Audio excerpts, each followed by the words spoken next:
Edenfields. So welcome back to Faith from Friday. And for the last case for this week, we are going back to Georgia. Specifically, we are going to Brunswick, Georgia. I highly doubt any of you have ever heard of this case. If you have, definitely let me know. I had not heard this case until another YouTuber had covered it. And so, of course, I got to give my own version because the details as to what happened are pretty disturbing. And sadly, we have another child death case, if you can't tell by thumbnail of this video. And so with that being said, I'm just going to get what's publicly known because there's a lot. So forgive me if this video is a little long in advance. And so with that being said, I'll quit rambling. Let's get started. So of course, we have to start with pretty much our main character, the whole reason why this case is even happening. Christopher Michael Barrios Jr. was born on January 2nd, 2001. On the fateful day of March 8th, 2007, apparently his parents and his grandmother lived like really close to each other. And so Michael, being like 6, he would walk basically from his parents to his grandma's house. Apparently, he did daily. This is a daily thing for him. And so, unfortunately, on this particular day, he was lured in by David and George Edenfield. I assume that's how you pronounce their last name. And so David's the dad of these two. He was born in 1948. He marries a woman by the name of Peggy. She's born in 1949. They have a son together named David in 1975. And apparently, they also had a daughter who was unnamed. But apparently in 1994, he would get arrested for having a sexual relationship with his own daughter. It was said that when both the kids were young, the unnamed daughter and the son George, it said that David apparently would hit them by 2x4s. In 1997, David, the father, had apparently raped 2 boys. And when it was time to go to trial, apparently the parents of the boys had moved them out of town. So for whatever reason, they didn't feel like coming back to testify. So he gets sentenced to like 10 years. And had to register as a sex offender, obviously because of this. George at some point had done some other shit, and he had to come. So then I guess George had done some own shit, like father, like son, and now he has to go live with his parents because apparently he wasn't allowed to live within a certain distance of a school, like most sex offenders are. Even though there's like many children that apparently lived in that trailer park neighborhood. And then apparently there was like one lady who apparently one of the men had apparently had like hedge clippers, apparently. And apparently had threatened to cut her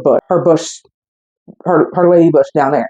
So of course, she went inside and never reported it till after our incident. But yeah. And so then apparently at the time, George was also actively stalking 2 teenage boys, and was known for looking at children in the neighborhood. Because like I said, many children unfortunately lived in this area, even though you nor your father are supposed to be around any kids due to what y'all did in the past. So this is where it gets a little disturbing. So like I said, I warned you in advance, but the details even made me cry, so that's saying something.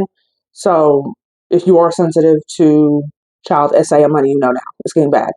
So basically, George the son, brings Christopher into his room with our video games, because like I said, he had to lure him in with the video games. David apparently comes into the room at some point and starts to rape him while David apparently is holding him down. They apparently switch places, and while all this is going on, Peggy apparently is like at the door, like Peggy, the wife, the one I mentioned. She apparently is like, they made it seem like she was just at the door of the bedroom and that she was masturbating while all this was going on because she genuinely was enjoying apparently what was going on. So then Christopher, being a 6-year-old boy, understandably not probably fully understanding what's going on, what's happening to him, he says that he apparently was going to tell his dad. And that apparently was unfortunately his last words. Because then David and George start to strangle him, and George essentially said he put his hands over David's because he wanted to know what it was like to kill somebody. So then apparently they proceed to rape his body again, even though he is now deceased. They call a friend by the name of Dale. That's all that's given. This friend's name is just Dale, apparently. And to help essentially dispose of the body, because Christopher is now believed to be dead at this point. And they proceed to put his body in a trash bag and bury it 2 miles from the house. So around 9 p.m., I guess Christopher's grandmother had notified, like, hey, he has not been over here. And I guess the parents were like, that's weird. So they called the police, as any parent would.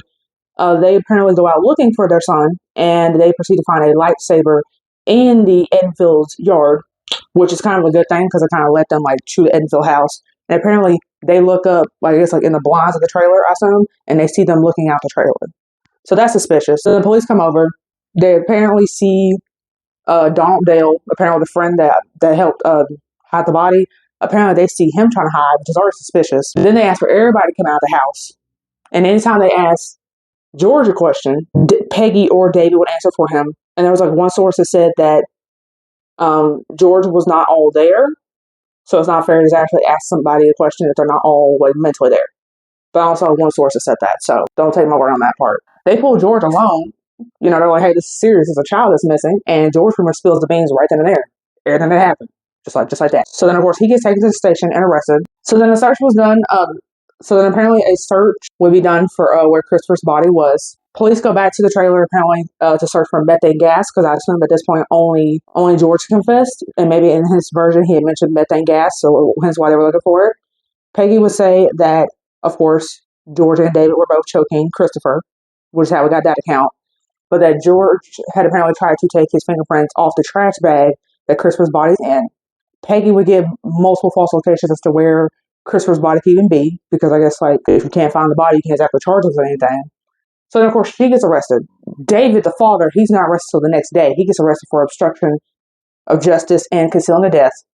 Dale, the little friend that helped him dispose of said body, he gets charged that same day as David did with the same charge. And of course, everybody's giving like fake locations as to where the body is. So then Christopher's actual remains will be found on the 15th. I don't know if somebody disclosed where the body was, or they just happened to get lucky, because like I said, it was only 2 miles from home, so you wouldn't have had that far to search.